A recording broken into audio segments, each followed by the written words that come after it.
विद्यार्थी मित्रांनो, आपण भांडवल बाजार बघत आहोत। हा जनरलचा पिरियड आहे आणि अजूनपर्यंत आपण भांडवल बाजाराचा अर्थ, व्याख्या, स्वरूप, वैशिष्ट्य या मुद्द्यांचा विचार केला। आजच्या पिरियडला आपल्याला भांडवल बाजाराचे घटक या मुद्द्याचा विचार करायचा आहे। तर भांडवल बाजारात कोणकोणते घटक कार्यरत असतात यांचा विचार या मुद्द्यामध्ये आपल्याला करायचा आहे। तर भांडवलाची देवघेव करणाऱ्या ज्या संस्था भांडवल बाजारात असतात त्यात प्रामुख्याने बँका असतात, पतपेढ्या असतात, त्याचप्रमाणे व्यापारी पेढ्या, इन्शुरन्स कंपन्या, विमा कंपन्या त्यांना आपण म्हणतो, शेअर बाजार, युनिट ट्रस्ट ऑफ इंडिया, गुंतवणूक कंपन्या इत्यादीचा समावेश त्यात होतो। यांच्याबरोबरच इतर अनेक भांडवली देवघेव करणाऱ्या व्यक्ती आणि संस्थासुद्धा भांडवल बाजारामध्ये कार्य करत असतात। तर भांडवल बाजारात अनेक घटक अशा रीतीने कार्य करत असतात। त्यामध्ये बँका आहेत, पतपेढ्या आहेत, व्यापारी पेढ्या आहेत, विमा कंपन्या आहेत, शेअर बाजार आहे, युनिट ट्रस्ट ऑफ इंडिया, गुंतवणूक कंपन्या, त्याचप्रमाणे काही लोकसुद्धा भांडवलाची देवघेव करत असतात। काही संस्था, काही वित्तीय संस्थासुद्धा भांडवलाची देवघेव करत असतात। याचा अर्थ दीर्घकालीन कर्ज देण्याघेण्याचे व्यवहार ह्या लोकांकडून आणि वित्तीय संस्थांकडून होत असतात। आणि अशा रीतीने भांडवल बाजारामध्ये अनेक घटक कार्यरत असतात आणि या सर्व घटकांचा विचार आपल्याला भांडवल बाजाराचे घटक या मुद्द्यात करावयाचा आहे। तर भांडवल बाजारामध्ये कोणकोणते घटक कार्य करतात किंवा भांडवल बाजाराचे घटक कोणकोणते आहे यांचा आपण आता क्रमाने विचार करू। त्यातील प्रमुख घटक आपण विचारात घेणार आहोत। त्यातील पहिला घटक आहे व्यापारी बँका। तर व्यापारी बँका या खरं महत्त्वाच्या गुंतवणूकदार असतात, परंतु त्या मोठ्या प्रमाणावर सरकारी रोख्यात गुंतवणूक करणं पसंत करतात आणि अल्प प्रमाणात कंपन्यांच्या कर्जरोख्यात पैसे गुंतवितात। कारण व्यापारी बँकांचा सरकारी रोख्यांवर 100% विश्वास असतो आणि म्हणून ते सरकारी रोख्यात जास्त पैसा गुंतवणं पसंत करतात आणि कंपन्यांवर त्यांचा तेवढा विश्वास नसतो। त्यांना असं वाटत असतं व्यापारी बँकांना की जर मंदीची परिस्थिती आली तर कंपन्यांना नुकसान सहन करावं लागेल आणि आपण जो पैसा गुंतवलेला आहे तो आपल्याला वेळेवर परत मिळणार नाही आणि ठेवीदारांची ठेव कशी द्यायची हा प्रश्न आपल्यापुढे निर्माण होईल। कारण व्यापारी बँका नेहमी रोखता, लाभप्रदता आणि सुरक्षितता या तत्वाचं पालन करून त्या व्यवहार करत असतात आणि म्हणून त्या धोक्यांचा विचार करून कार्य करत असतात आणि म्हणून त्या कंपन्यांच्या कर्जरोख्यांमध्ये कमी पैसे गुंतवतात आणि सरकारी रोख्यांमध्ये जास्त पैसे गुंतवत असतात।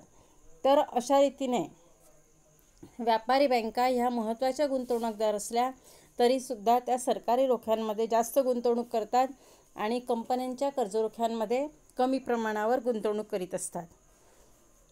भांडवल बाजाराचा दुसरा घटक आहे जीवन विमा कंपनी व सर्वसाधारण विमा कंपनी।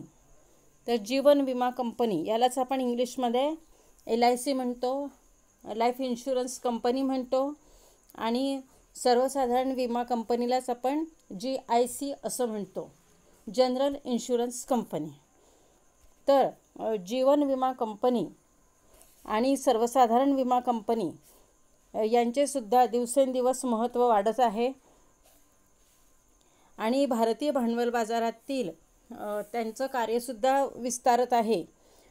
तथापि अद्यापही जर विचार केला तर त्यांचे प्रमुख हितसंबंध सरकारी रोख्यात पैसे गुंतवणे एवढेच मर्यादित आहे। ज्याप्रमाणे व्यापारी बँका सरकारी रोख्यांमध्ये पैसे गुंतवणे पसंत करतात, त्याचप्रमाणे विमा कंपन्या सुद्धा सरकारी रोख्यांमध्ये जास्त पैसा गुंतवणं पसंत करत असतात कारण सरकारी रोख्यांवर त्यांचा विश्वास आहे।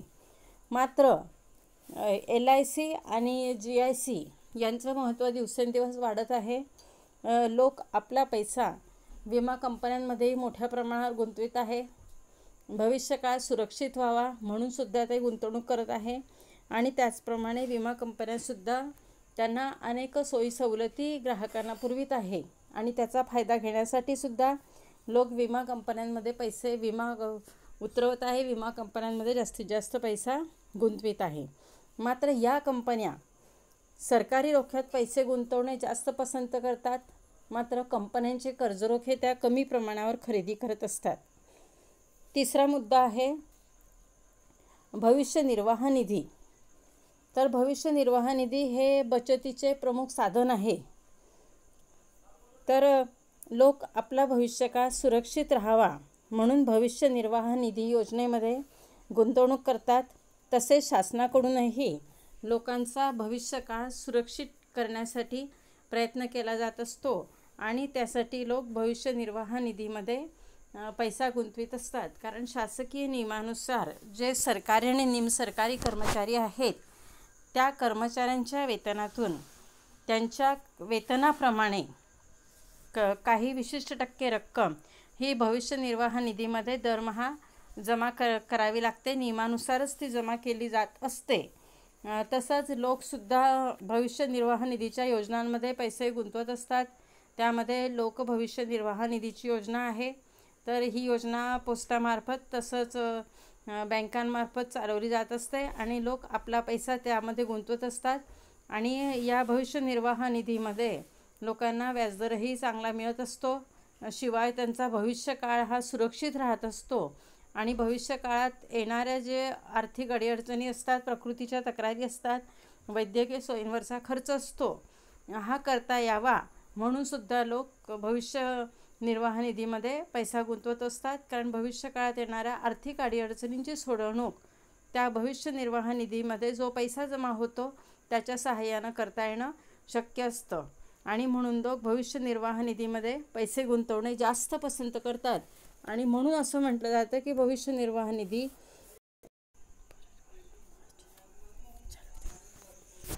तर अशा रीतीने भविष्य निर्वाह निधी हे बचतीचं प्रमुख साधन आहे. तर याच्यामध्ये जी बचत जमा होते ती प्रामुख्याने सरकारी रोख्यांमध्ये गुंतवली जात असते. पुढचा मुद्दा आहे विविध वित्तीय संस्था. तर ज्या बँकेतर वित्तीय संस्था आहे त्यासुद्धा भांडवल बाजारात मोठ्या प्रमाणावर कार्य करत असतात आणि या विविध वित्तीय संस्थांमध्ये औद्योगिक विकास बँक, भारतीय औद्योगिक विकास बँक, हिलाच आपण IDBI असे म्हणतो. त्याचप्रमाणे भारतीय युनिट ट्रस्ट ऑफ इंडिया, व्यापारी बँका व पतपेढ्या, राष्ट्रीय लघु उद्योग निगम, औद्योगिक पुनर्वित्त निगम हे कार्यरत असतात.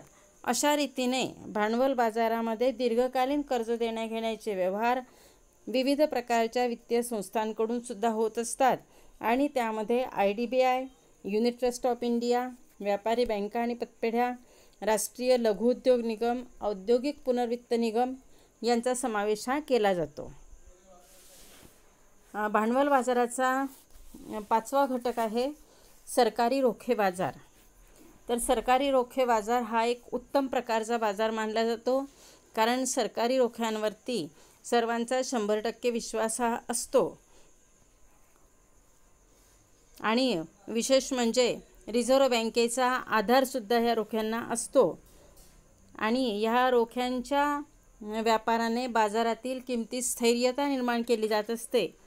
बँका आणि इतर संस्था या सरकारी रोख्यांमध्ये जास्तीत जास्त भांडवल या गुंतवित असतात. तर अशा रीतीने सरकारी रोखे बाजार हा एक उत्तम प्रकारचा बाजार हा मानला जात असतो. पुढचा घटक आहे औद्योगिक रोखे बाजार. तर औद्योगिक रोखे बाजारामध्ये जुन्या व नव्या कंपन्यांच्या शेअर्स आणि डिबेंचर्सचा समावेश होत असतो. तर याची विभागणीसुद्धा 2 प्रकारात केली जाते. एक तर नवीन रोखे बाजार आणि दुसरा म्हणजे जुना भांडवल बाजार. तर नवीन रोखे बाजारामध्ये नव्यानं रोख्यांची खरेदी विक्री होत असते आणि जुना भांडवल बाजार यामध्ये आधी जे कर्जरोखे विकले जात असतात त्यांचीच पुन्हा विक्री होत असते. किंवा आधी जे शेअर्स खरेदी केलेले असतात त्यांची पुन्हा विक्री होत असते. तर अशा रीतीने 6वा मुद्दा हा औद्योगिक रोखे बाजाराचा आहे आणि यामध्ये जुन्या आणि नव्याने स्थापन झालेल्या कंपन्या ह्या आपले शेअर्स भांडवल गुंतवणुकीसाठी आणि कर्जरोख्यांची विक्री करीत असतात. तर अशा रीतीने औद्योगिक रोखे बाजार हा सुद्धा एक महत्त्वाचा रोखे बाजार भांडवल बाजारातला महत्त्वाचा घटक आहे आणि इथे उद्योग व्यवसाय कंपन्या आपले शेअर्स आणि कर्जरोख्यांची विक्री करत असतात.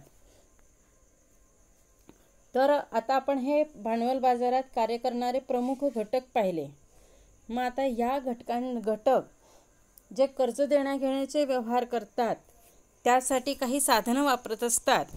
त्या साधनांचा विचार आता आपल्याला करायचा आहे की भांडवल बाजारात जे विविध घटक कार्य करत असतात ते काही साधनांच्या सहाय्याने दीर्घकालीन कर्ज देण्याघेण्याचे व्यवहार करत असतात आणि म्हणून या साधनांचा समावेशसुद्धा भांडवल बाजाराच्या घटकांमध्ये केला जात असतो. आणि भांडवल बाजाराच्या घटकांचा विचार करत असताना भांडवल बाजारामध्ये जी साधनं वापरली जातात तर त्या साधनांचा विचारसुद्धा त्यामध्ये होत असतो. तर त्यातील पहिलं साधन आहे सरकारी प्रतिभूती. तर प्रतिभूती यालाच गव्हर्नमेंट सिक्युरिटीज असं म्हणतात. सरकारला जेव्हा दीर्घकालीन भांडवलाची गरज असते तेव्हा सरकार बॉन्डची भांडवल बाजारामध्ये विक्री करत असते. सरकारी प्रतिभूती याचा अर्थ सरकारी कर्जरोखे.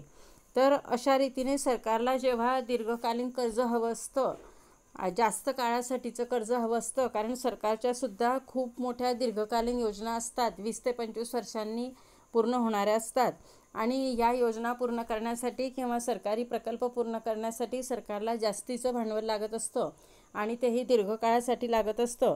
तर अशा वेळेला सरकार आपल्या बॉन्डची भांडवल बाजारात विक्री करत असते. दुसरा मुद्दा आहे कंपन्यांचे शेअर्स किंवा कंपन्यांचे भाग.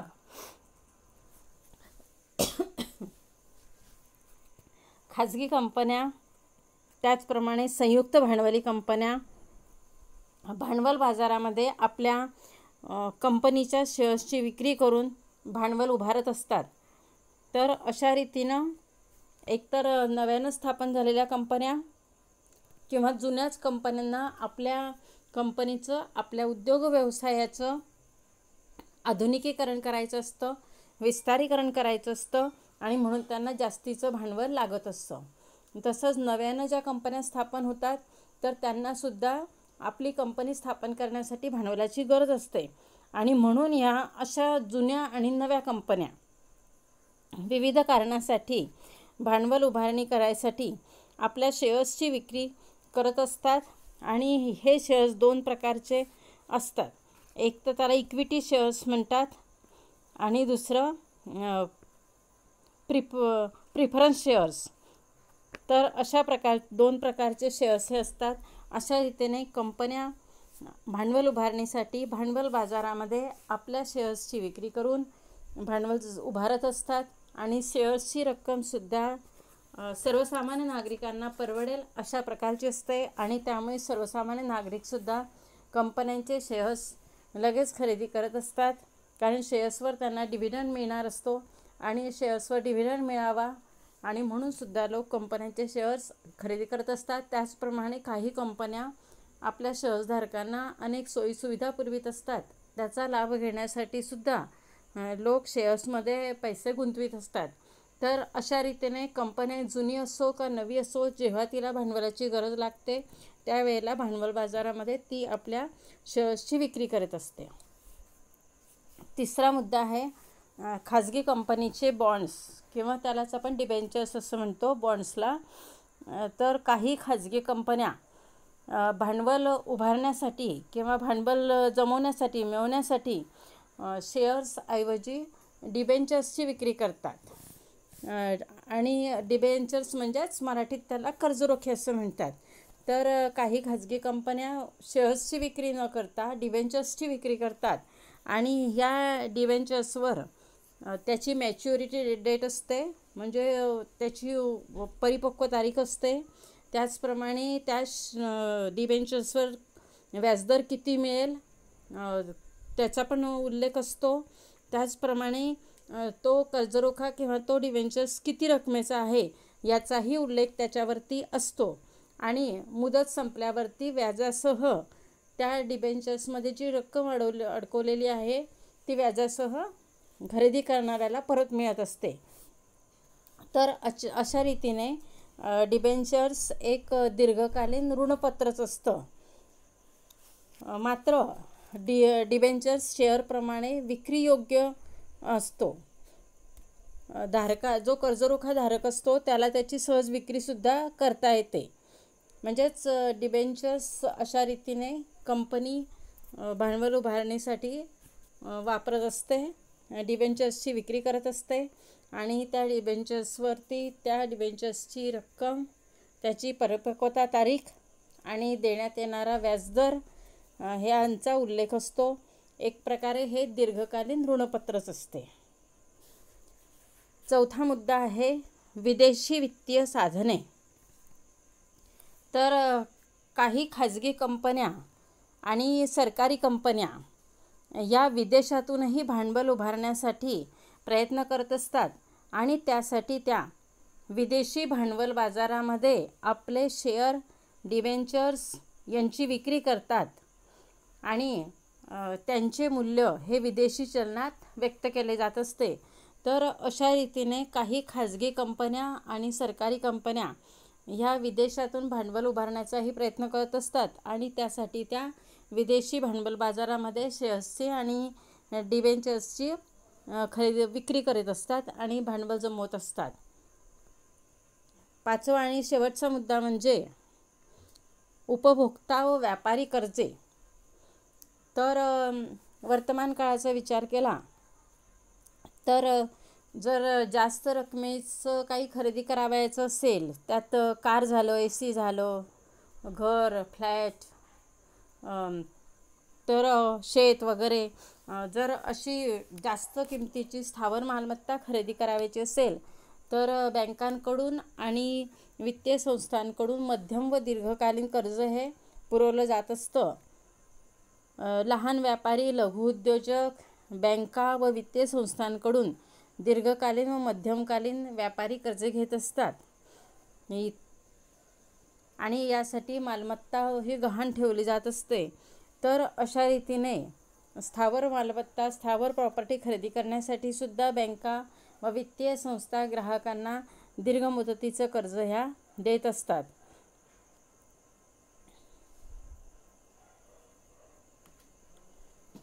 तर असे कर्ज घेत असताना बँका काही गहाण म्हणून हे ठेवत असतात, कारण बँका सुरक्षिततेसाठी तारणाशिवाय कोणालाही कर्ज पुरवठा करत नाही. मग तो अल्पकालीन असो का दीर्घकालीन असो.